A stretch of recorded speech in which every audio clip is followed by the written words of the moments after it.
함께 나눌 하나님 말씀은 구약성경 창세기 21장 8절로 21절까지 말씀입니다.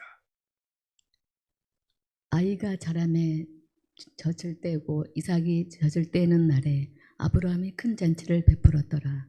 사라가 본즉 아브라함의 아들 애굽 여인 하갈의 아들이 이삭을 놀리는지라. 그가 아브라함에게 이르되 이 여종과 그 아들을 내쫓으라. 이 종의 아들은 내 아들 이삭과 함께 기업을 얻지 못하리라 하므로 아브라함이 그의 아들로 말미암아 그 일이 매우 근심이 되었더니 하나님이 아브라함에게 이르시되 내 아이나 내 여종으로 말미암아 근심하지 말고 사라가 내게 이른 말을 다 들으라.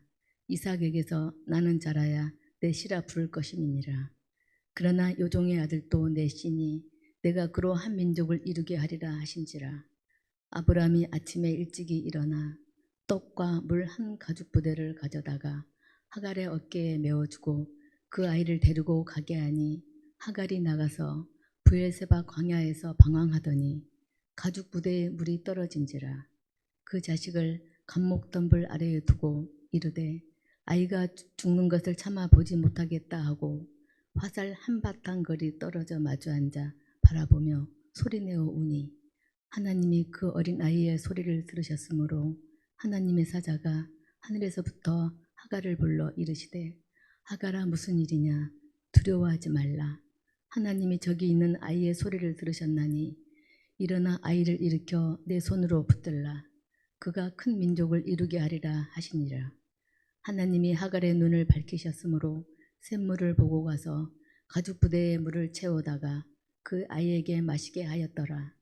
하나님이 그 아이와 함께 계심에 그가 장성하여 광야에서 거주하며 활 쏘는 자가 되었더니 그가 바란 광야에 거주할 때에 그의 어머니가 그를 위하여 애굽 땅에서 아내를 얻어 주었더라.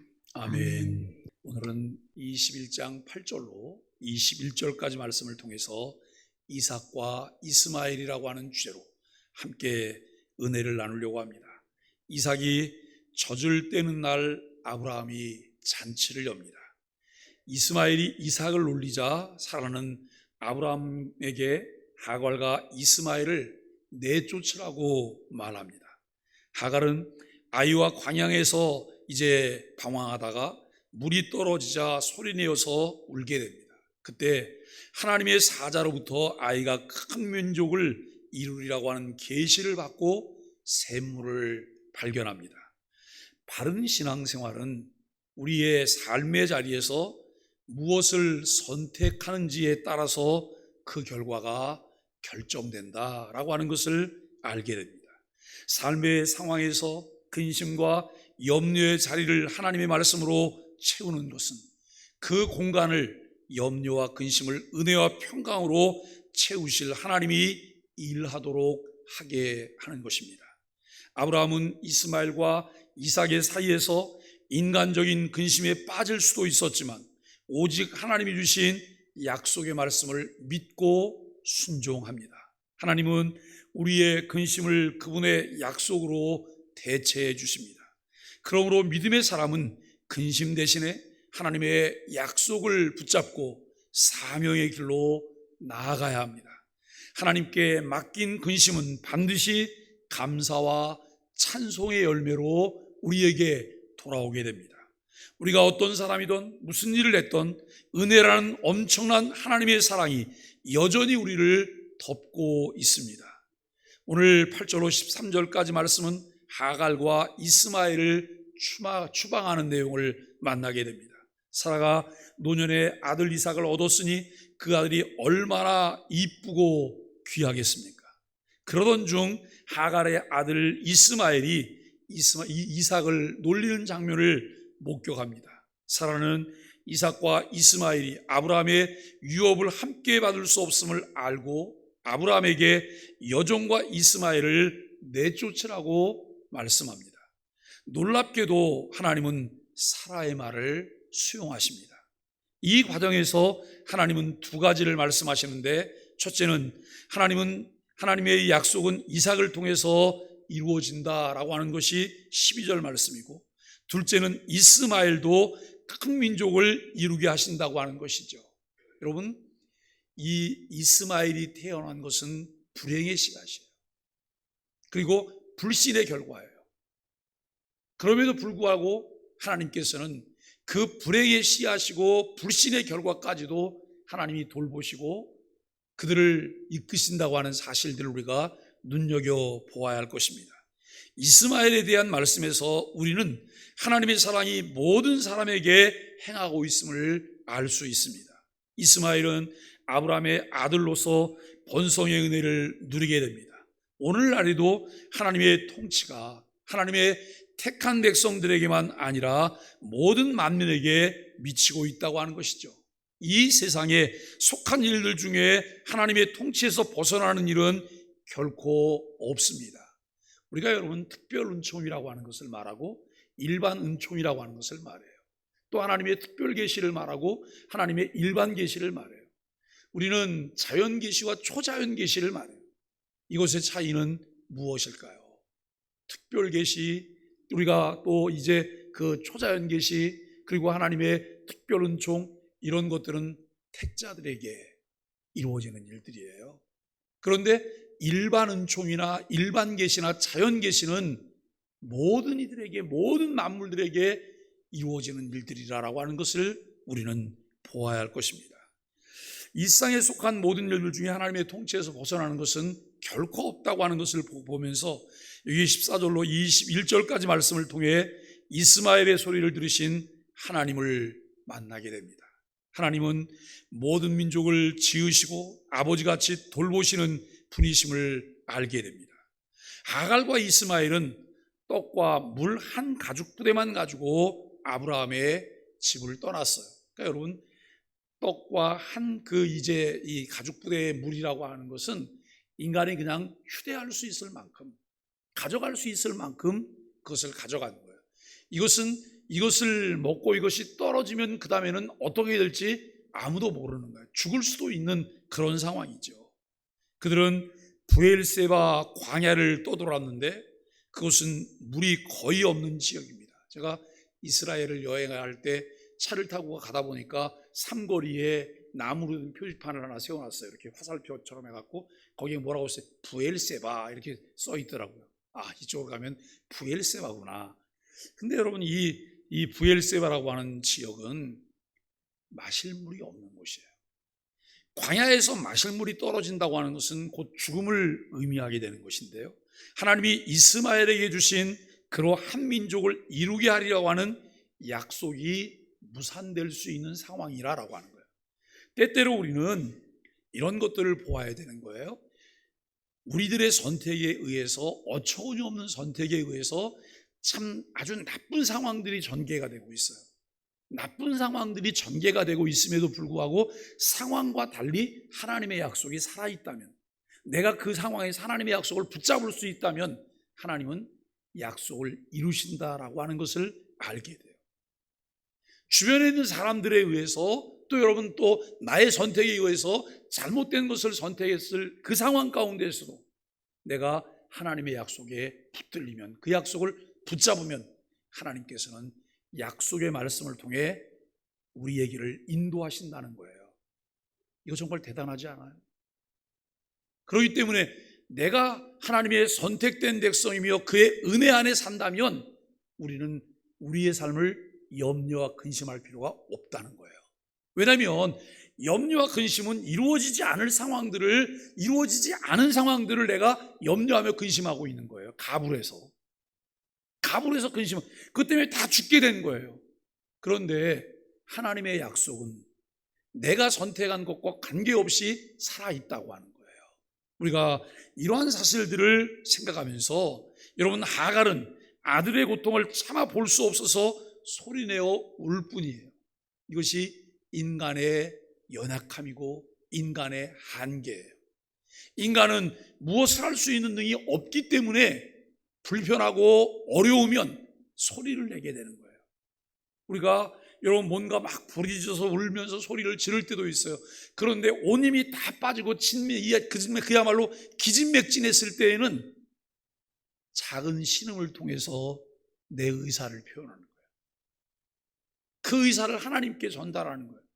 우리는 뭔가 이렇게 소리를 안 내면 하나님이 모르실 거라고 생각하잖아요. 사람은 몰라요.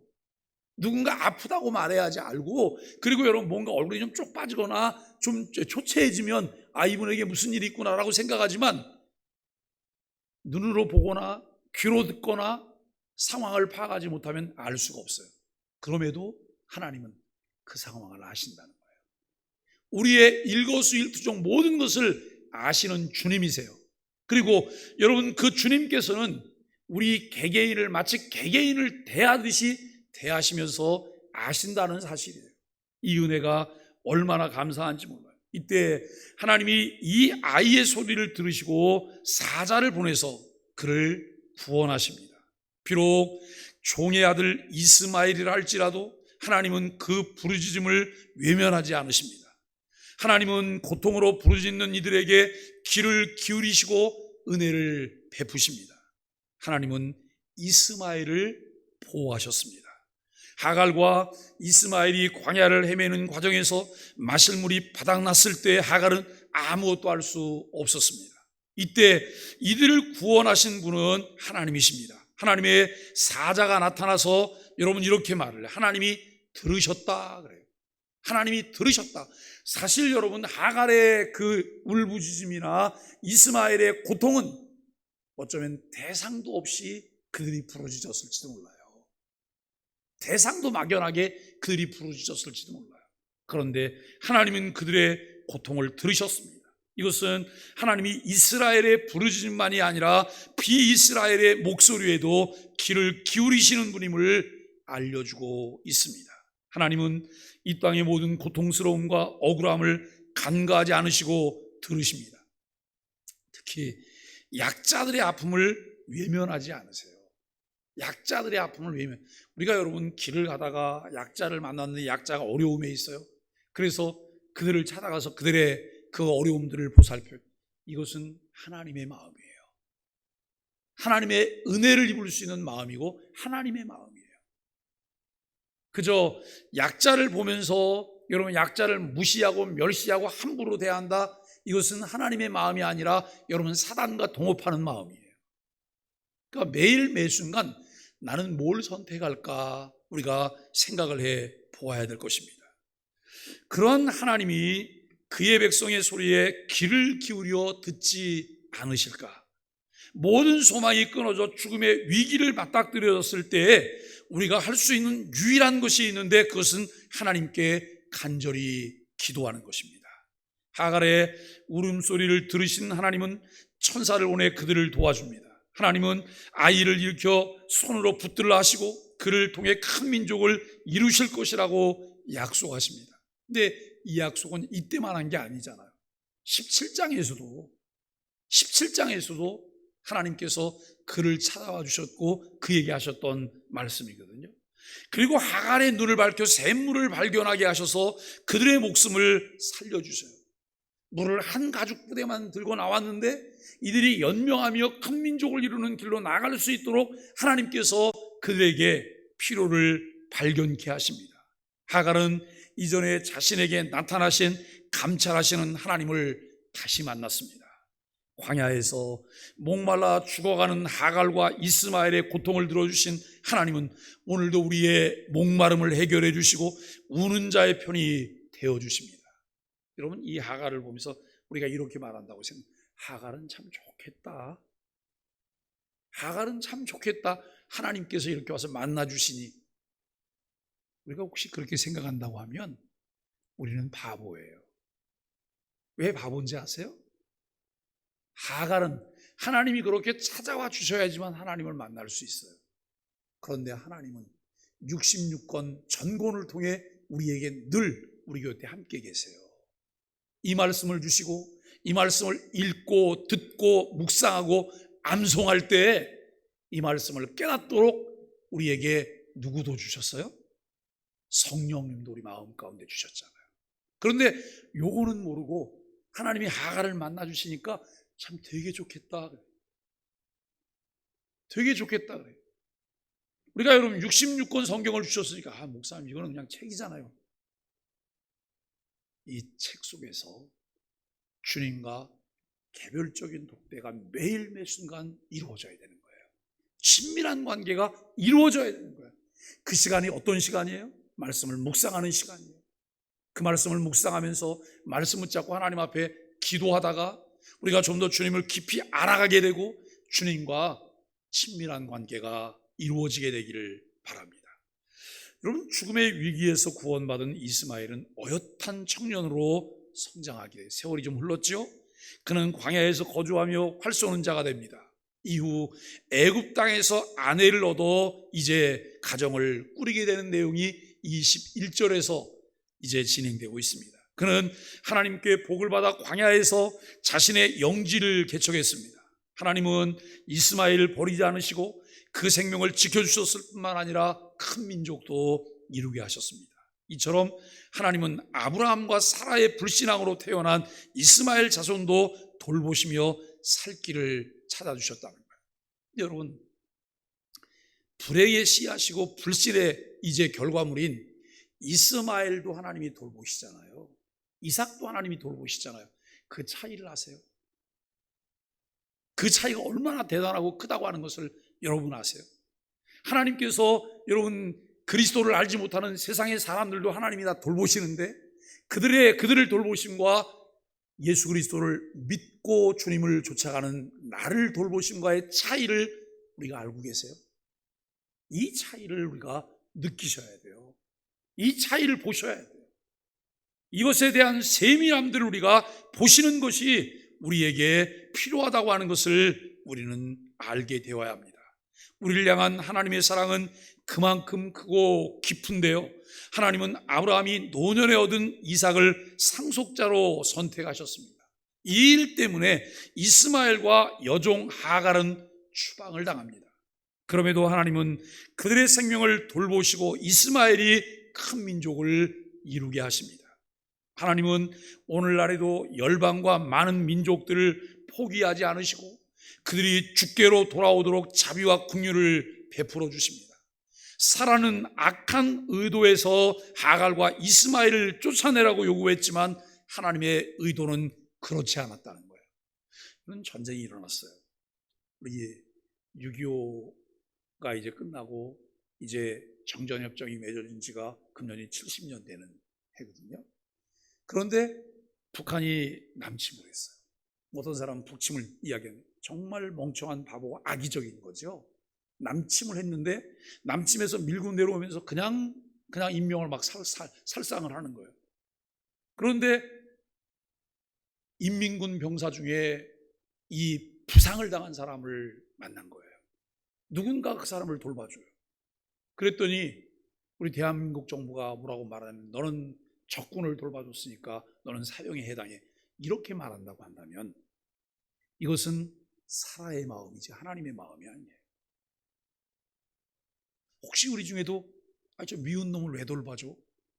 저 원수 같은 놈이 어려움 당했으면 그 쌤통이지, 여러분 이런 마음이 생긴다면 그것은 사라의 마음이지 하나님의 마음이 아니라는 거예요.